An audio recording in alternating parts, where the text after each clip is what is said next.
Good morning friends. आज हम discuss करेंगे महात्मा गांधी के बारे में। आज हम डिस्कस करेंगे। जैसा कि आपको ये पिक्चर तस्वीर दिखाई पड़ रही है, ये हमारे महात्मा गांधी जी हैं और इन्होंने हमारे भारत को स्वतंत्र कराने में अपनी अहम भूमिका निभाई। तो प्लीज़ हमारे वीडियो को पूरा देखें और हमारे चैनल को प्लीज़ सब्सक्राइब कर लें। तो हम बात करते हैं महात्मा गांधी का जन्म। 2 अक्टूबर 1869 में महात्मा गांधी का जन्म हुआ था। पोरबंदर काठियावाड़ एजेंसी अब गुजरात में जो है, ठीक है, यहाँ पर इनका 2 अक्टूबर 1869 में महात्मा गांधी जी का जन्म हुआ था। स्वर्गवास की अगर बात की, ये 30 जनवरी 1948 ईस्वी को इनका दिल्ली में निधन हो गया था। नाथूराम गोडसे नामक एक व्यक्ति ने इन पर गोली चलाकर इनकी हत्या कर दी थी। महात्मा गांधी जी के अगर नारा की बात की जाए तो महात्मा गांधी जी के नारा हैं अंग्रेजों भारत छोड़ो, अंग्रेजों भारत छोड़ो। और इनकी कार्य उपलब्धियों की अगर बात की जाए तो स्वतंत्रता आंदोलन में सबसे महत्वपूर्ण भूमिका निभाई इन्होंने। महात्मा गांधी के नाम से मशहूर मोहनदास करमचंद गांधी भारतीय स्वतंत्रता आंदोलन के एक प्रमुख राजनीतिक नेता थे। सत्याग्रह और अहिंसा के सिद्धांतों पर चलकर उन्होंने भारत को आज़ादी दिलाने में महत्वपूर्ण भूमिका निभाई। उनके इन सिद्धांतों ने पूरी दुनिया में लोगों को नागरिक अधिकारों एवं स्वतंत्रता आंदोलन के लिए प्रेरित किया। उन्हें भारत का राष्ट्रपिता भी कहा जाता है। सुभाष चंद्र बोस ने वर्ष 1944 में रंगून रेडियो से गांधी जी के नाम जारी प्रसारण में उन्हें राष्ट्रपिता कहकर संबोधित किया था। महात्मा गांधी समुच्च मानव जात के लिए मिसाल हैं। उन्होंने हर परिस्थिति में अहिंसा और सत्य का पालन किया और लोगों से भी इनका पालन करने के लिए कहा। उन्होंने अपना जीवन सदाचार में गुजारा। वह सदैव परंपरागत भारतीय पोशाक धोती व सूट से बनी शाल पहनते थे। सदैव शाकाहारी भोजन खाने वाले इस महापुरुष ने आत्मशुद्धि के लिए कई बार लंबे उपवास भी रखे। सन 1915 में भारत वापस आने से पहले गांधी जी ने एक प्रवासी वकील के रूप में दक्षिण अफ्रीका में भारतीय समुदाय के लोगों के नागरिक अधिकारों के लिए संघर्ष किया।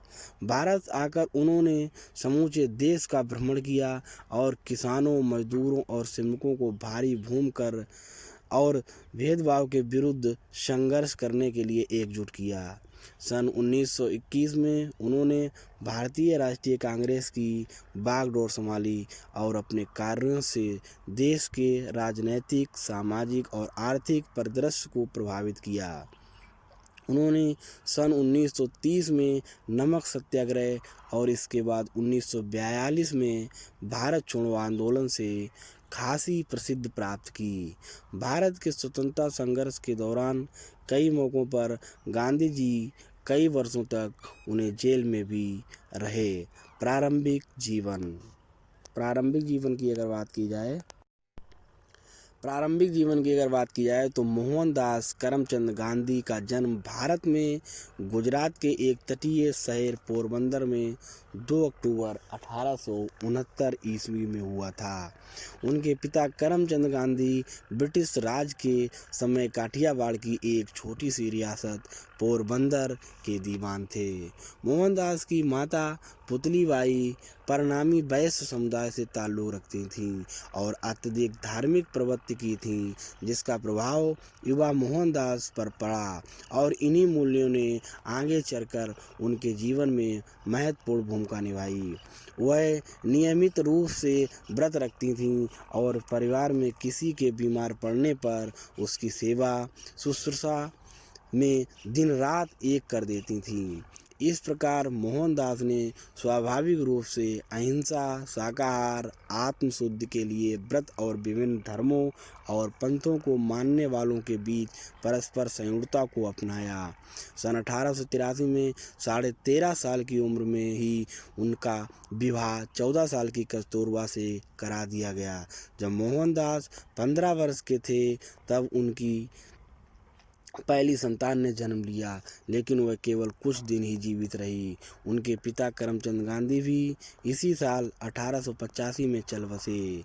बाद में मोहनदास और कस्तूरबा के 4 संतान हुईं, जिसमें हरीलाल गांधी 1888, मणिलाल गांधी 1892, रामदास गांधी 1897 और देवदास गांधी 1900 में जन्मे। उनकी मिडिल स्कूल की शिक्षा पोरबंदर में और हाई स्कूल की शिक्षा राजकोट में हुई। शैक्षणिक स्तर पर मोहनदास एक औसत छात्री रहे। सन 1887 में उन्होंने मैट्रिक की परीक्षा अहमदाबाद से उत्तीर्ण की। इसके बाद मोहनदास ने भावनगर के सामलदास कॉलेज में दाखिला लिया, पर खराब स्वास्थ्य और गृह वियोग के कारण वे अप्रसन्न ही रहे और कॉलेज छोड़कर पोरबंदर वापस चले गए। विदेश में शिक्षा और वकालत। मोहनदास अपने परिवार में सबसे ज़्यादा पढ़े लिखे थे, इसीलिए उनके परिवार वाले ऐसा मानते थे कि वह अपने पिता और चाचा का उत्तराधिकारी दीवान बन सकते थे। उनके एक पारिवारिक मित्र माओजी दवे ने ऐसी सलाह दी कि एक बार मोहनदास लंदन से बैरिस्टर बन जाएं तो उनको आसानी से दीवान की पदवी मिल सकती थी। उनकी माता पुतलीबाई और परिवार के अन्य सदस्यों ने उनके विदेश जाने के विचार का विरोध किया, पर मोहनदास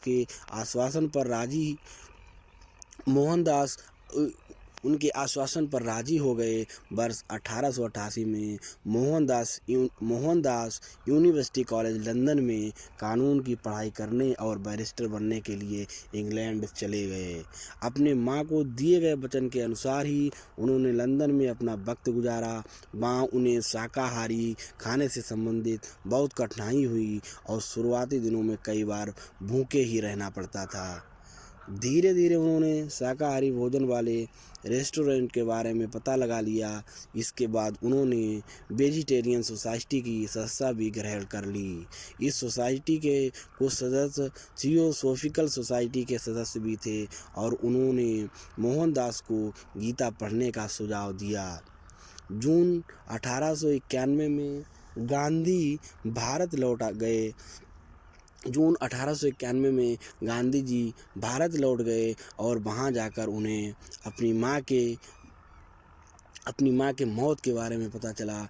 उन्होंने बॉम्बे में वकालत की शुरुआत की, पर उन्हें कोई खास सफलता नहीं मिली। इसके बाद वो राजकोट चले गए, जहां उन्होंने ज़रूरतमंदों के लिए मुकदमों की अर्जियां लिखने का कार्य शुरू कर दिया, परंतु कुछ समय बाद उन्हें यह काम भी छोड़ना पड़ा।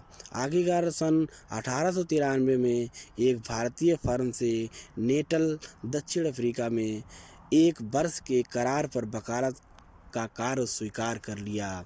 गांधी जी का दक्षिण अफ्रीका में प्रवास जो था 1893 से 1914। गांधी जी 24 साल की उम्र में दक्षिण अफ्रीका पहुंचे। वह प्रिटोरिया स्थित कुछ भारतीय व्यापारियों के न्यायिक सलाहकार के तौर पर वहां गए थे। उन्होंने अपने जीवन के 21 साल दक्षिण अफ्रीका में बिताए, जहां उनके राजनैतिक विचार और नेतृत्व कौशल का विकास हुआ। दक्षिण अफ्रीका में उनको गंभीर नस्ली भेदभाव का सामना करना पड़ा। एक बार ट्रेन में प्रथम श्रेणी कोच की वैध टिकट होने के बाद तीसरी श्रेणी के डिब्बे में जाने से इनकार करने के कारण उन्हें ट्रेन से बाहर फेंक दिया गया।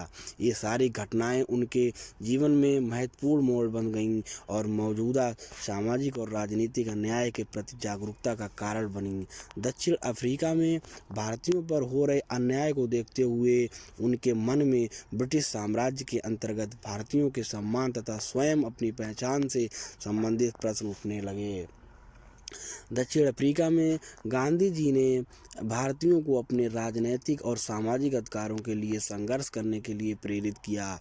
उन्होंने भारतीयों की नागरिकता संबंधित मुद्दे को भी दक्षिण अफ्रीका सरकार के सामने उठाया और सन 1906 के जुलू युद्ध में भारतीयों को भर्ती करने के लिए ब्रिटिश अधिकारियों को सक्रिय रूप से प्रेरित किया।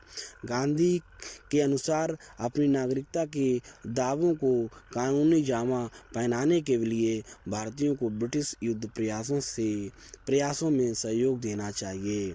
भारतीय स्वतंत्रता संग्राम का संघर्ष कब से कब तक चला, ये उन्होंने किया है 1916 से 1945। वर्ष 1914 में गांधी जी दक्षिण अफ्रीका से भारत वापस लौट आए। 1914 में दक्षिण अफ्रीका से ये भारत वापस लौट आए। इस समय तक गांधी एक राष्ट्रवादी नेता और संयोजक के रूप में प्रतिष्ठित हो चुके थे। वह उत्तरवादी कांग्रेस नेता गोपाल कृष्ण गोखले के कहने पर भारत आए थे और शुरुआती दौर में गांधी के विचार बहुत हद तक गोखले के विचार से प्रभावित थे। प्रारंभ में गांधी जी ने देश के विभिन्न भागों का दौरा किया और राजनीतिक, आर्थिक और सामाजिक मुद्दों को समझने की कोशिश की। चंपारण और खेड़ा का सत्याग्रह। बिहार के चंपारण और गुजरात के खेड़ा में हुए आंदोलन ने गांधी को भारत में पहली राजनीतिक सफलता दिलाई। चंपारण में ब्रिटिश जमींदार किसानों को खाद्य फसलों की बजाय नील की खेती करने के लिए मजबूर करते थे और सस्ते मूल्य पर फसल खरीदते थे, जिससे किसानों की स्थिति बदतर होती जा रही थी। इसी कारण वे अत्यधिक गरीबी से घिर गए।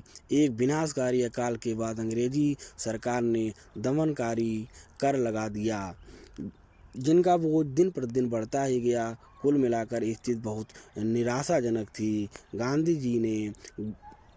गांधी जी ने जमींदारों के खिलाफ विरोध प्रदर्शन और हड़तालों का नेतृत्व किया, जिसके बाद गरीब और किसानों की मांगों को माना गया। सन 1918 में गुजरात स्थित खेड़ा बाढ़ और सूखे की चपेट में आ गया था, जिसके कारण किसान और गरीबों की स्थिति बदतर हो गई और लोग कर माफी की मांग करने लगे। खेड़ा में गांधी जी के मार्गदर्शन में सरदार पटेल जी ने अंग्रेजों के साथ ही इस समस्या पर विचार विमर्श के लिए किसानों का नेतृत्व किया। इसके बाद अंग्रेजों ने राजस्व संग्रहण से मुक्ति देकर सभी कैदियों को रिहा कर दिया।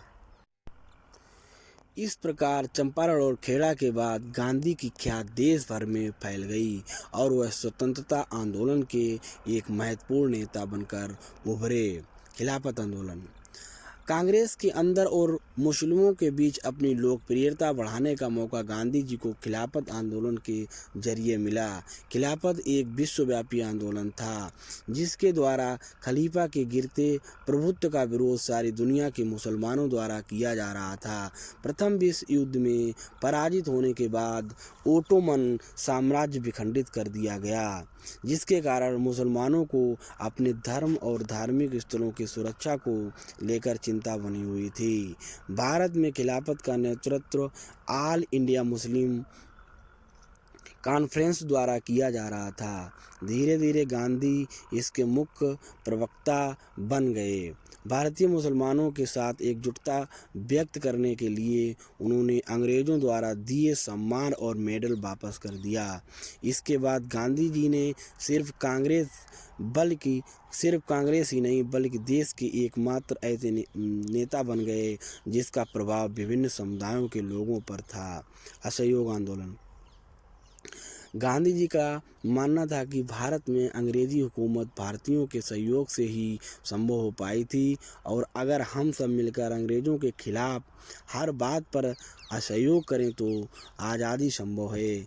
गांधी जी की बढ़ती लोकप्रियता ने उन्हें कांग्रेस का सबसे बड़ा नेता बना दिया और अब वह इस स्थिति में थे कि अंग्रेज़ों के विरुद्ध असहयोग, अहिंसा तथा शांतिपूर्ण प्रतिकार जैसे अस्त्रों का प्रयोग करें। इसी बीच जलियांवाला नरसंहार ने देश को भारी आघात पहुंचाया, जिससे जनता में क्रोध और हिंसा की ज्वाला भड़क उठी थी। गांधी जी ने स्वदेशी नीति का आह्वान किया, जिसमें विदेशी वस्तुओं विशेषकर अंग्रेजी वस्तुओं का बहिष्कार करना था। उनका कहना था कि सभी भारतीय अंग्रेजों द्वारा बनाए वस्त्रों की अपेक्षा हमारे अपने लोगों द्वारा हाथ से बनाई गई खादी पहने। उन्होंने पुरुषों और महिलाओं को प्रतिदिन सूत काटने के लिए कहा। इसके अलावा महात्मा गांधी जी ने ब्रिटिश की शैक्षिक संस्थाओं और अदालतों का बहिष्कार किया, सरकारी नौकरियों को छोड़ने तथा अंग्रेजी सरकार से मिले तंबुओं को सम्मान को वापस लौटाने का भी अनुरोध किया।